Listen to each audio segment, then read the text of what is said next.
Over the last 5 years, I've been searching for something mythical. I've been searching for the perfect night of stargazing, which, believe me, is seemingly impossible to find in the middle of England. I've travelled to some of the most remote locations on the planet, as well as some of the most romantic. So join me as I explore the darkest corners of the planet in search of more than just the brightest stars in our night sky. I'm Damon Scotting, and this is Astronomical.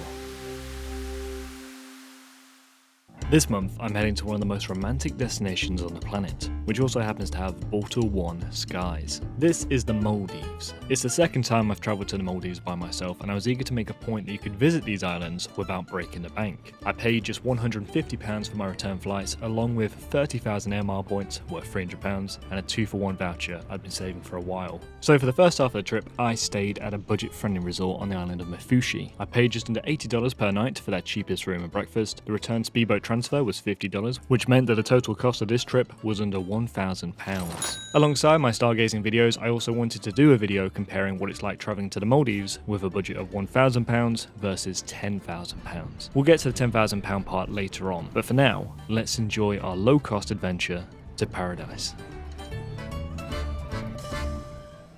This is Mafushi, an island home to many locals, a prison, and a small number of hotels. Part of the reason the hotel is so cheap is because this isn't a private island home to just your resort. It's shared with many others, and the rooms do not have outdoor rain showers by your private pool and your overwater villa. No, in fact, this room did not even have windows. The air conditioning was constantly leaking, there were blood stains on the towels, bath mats, and bed sheets, not to mention the regular power outages that made night times very uncomfortable. But that's not what I'm here for. All I need is a bed and somewhere to store my luggage. It's what's outside the hotel that's really important.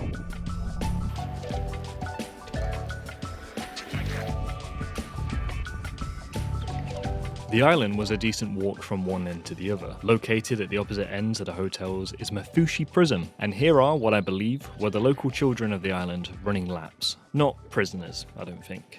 With islands so sparsely populated in the Maldives, there was very little room for any light pollution, which suggested that once the sun set, I would be blessed with some of the clearest skies on our planet above the crashing sounds of waves. But this was the party end of the island, which meant lots of loud music and high-intensity light shows.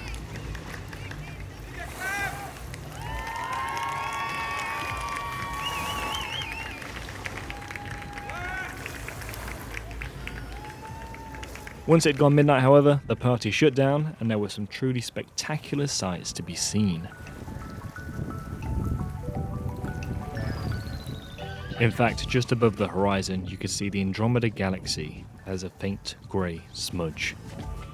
Being so close to the equator meant that the constellation of Orion rose and passed almost straight over my head, which is something I'm not used to. I perhaps didn't have the total privacy I was envisioning on this trip. I'd imagined I'd be able to find a quiet part of the island to film. But of course, as a 26-year-old English lad talking to a camera by himself and gesturing towards the skies, it does attract a bit of awkward attention. As well as being aware of the location of my camera equipment, I also had to be careful not to step on any of the locals, that is, the crabs. It wouldn't be long before I'd abandon filming to focus on filming them in their adventures to cure their midnight munchies with these magnificent blue, bioluminescent plankton.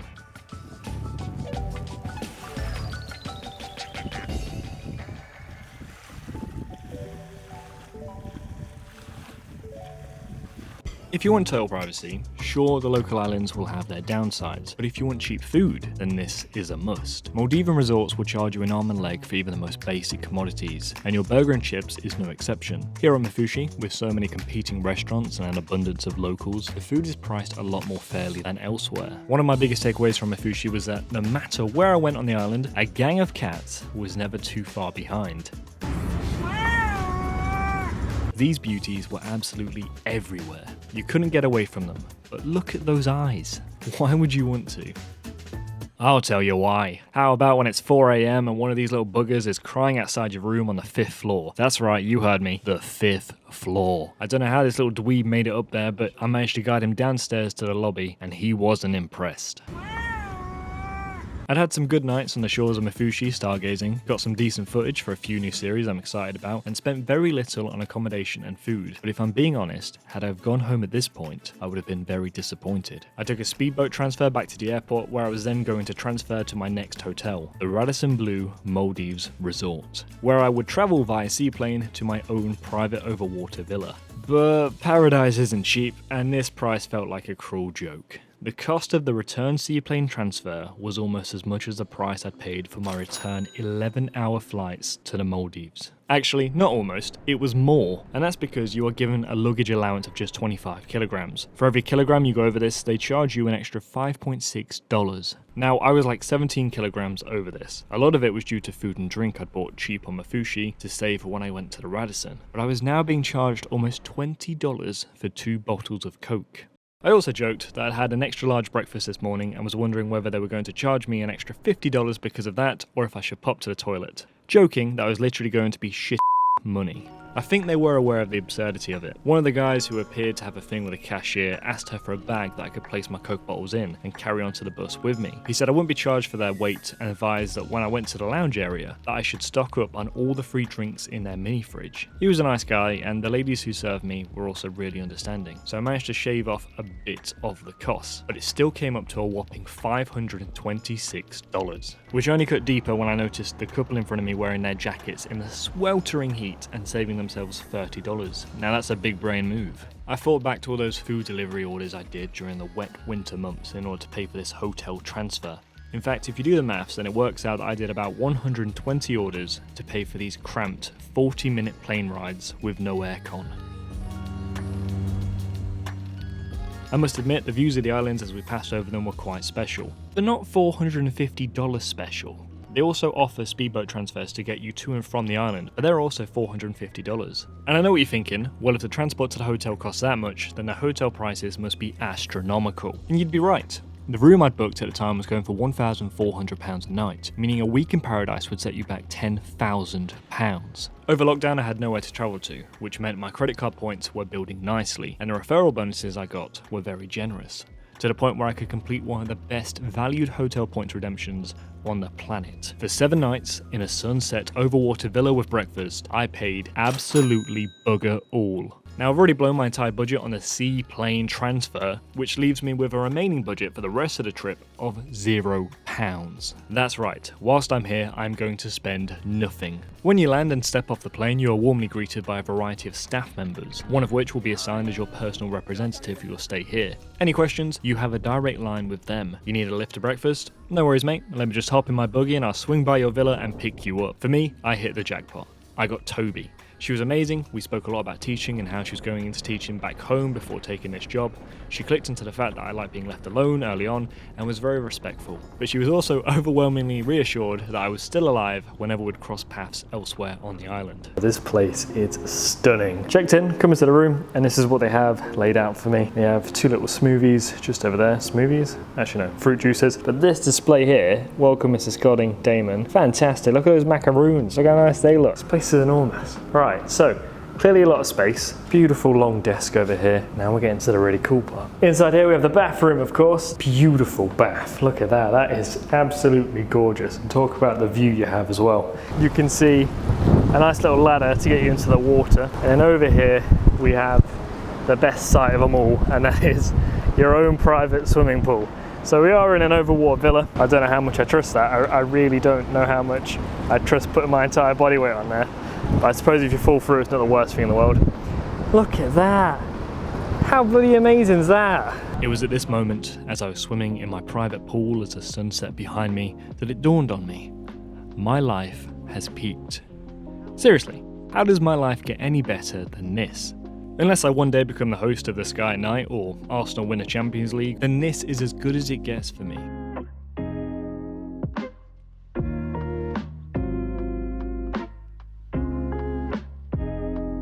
I say it can't get better, but then the sun sets, and boy oh boy, does it get even better.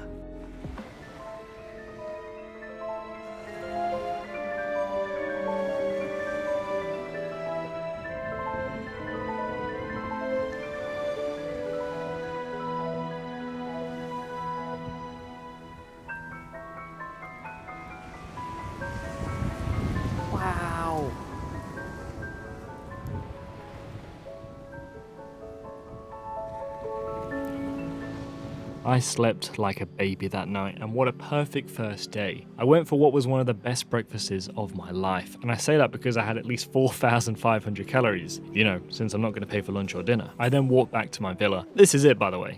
This is the life. If you'd asked me at any point during the last 10 years what I'd like to be doing with my life, it would have been this, what you're seeing right now. Eating like 8 hash browns, 4 sausages, bacon, croissants, brownies, waffles, and like 5 schmoothies before jumping into my own private pool and swimming until my heart's content. Jackpot, baby. Toby actually dropped off a welcoming gift, which was some fancy champagne, I want to say.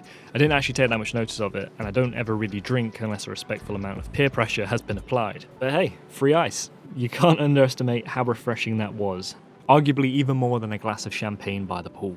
Oh, also, 90% of the shots you see where I've got my top off, I'm low-key flexing. So I want it to be known that after those gorgeous breakfasts, this was my true form up until the late afternoon, which is just great. I mean, it looks like a chimp's face. It got a lot cloudier later in the day, so I finished it by watching Arsenal beat Chelsea as I waited for the skies to clear so that I could shoot the intro to one of my newest series. Our night sky is filled with many wonders, but the vast majority of these wonders lie beyond the limits of our naked eye capabilities. We cannot see them without the aid of cameras and telescopes. So how do we know they're there? Well, in this series, I'm going to showcase 42 of my favourite wonders of the night sky. I'm going to use the most advanced telescopes and cameras available on our planet in order to see them in all their miraculous detail. I'm Damon Scotting, and this is Astronomical. I'd hoped to get some more astronomy filming done when I woke up just before sunrise, but the weather had a very different idea.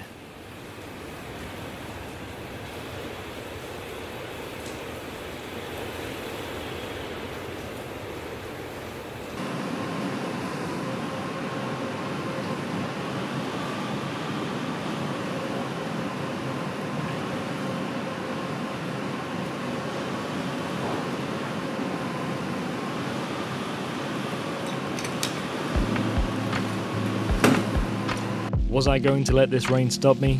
Absolutely not.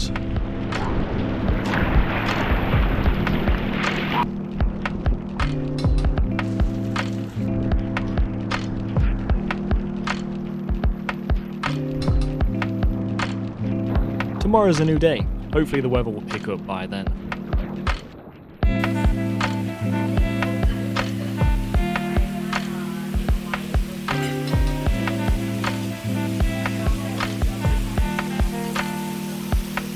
The weather has been horrendous. The howling winds have driven me to the point of madness. Oh, yeah, okay. I think the wind's picked up a little bit now.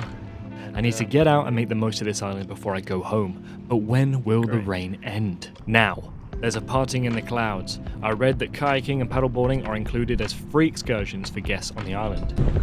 Right, so I turned up to go kayaking, or paddleboarding, I wasn't too fussy.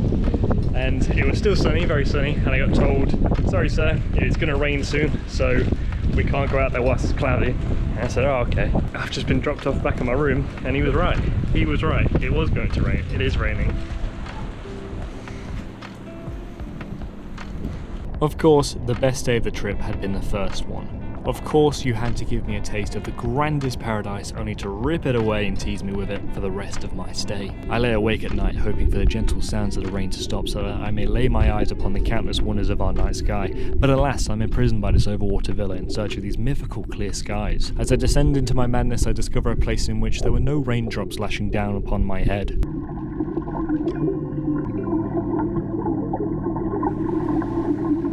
Only 2 days left before I go home. Time flies, and very soon, I will too.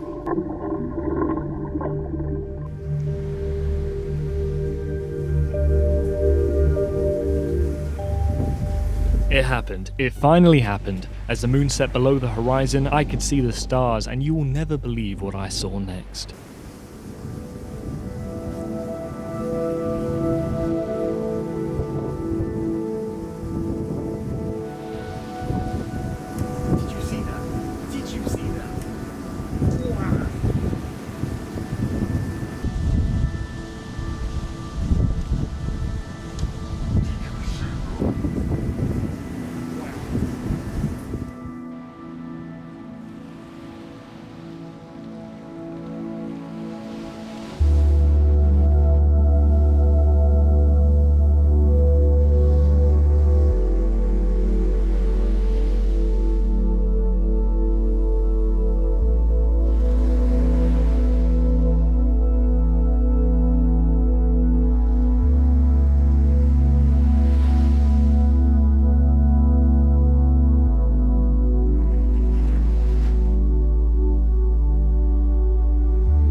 It's the last day of the trip. I don't want to jinx anything, but the weather is looking good. Could we be about to finish with another final night of stargazing? Oh, that's better, much better. As the sun sets in the west, an 88% illuminated moon rises in the east. In doing so, it will wash away many of the dimmer stars in our night sky, but it also lights up the crashing waves and creates an entirely different landscape. A very unique experience for my final night.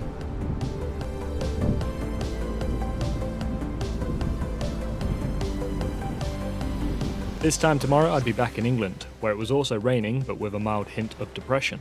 My plan was to soak in the last few hours of these Maldivian skies and stay awake long enough so that come tomorrow's flight I would be so tired I could sleep through most of the 12-hour journey. I watched the moon rise and set as I swam to the sounds of the crashing waves beneath and around me. I'd managed to record all the footage I needed. The trip has been a success. The Maldivian skies had been everything I imagined they'd be.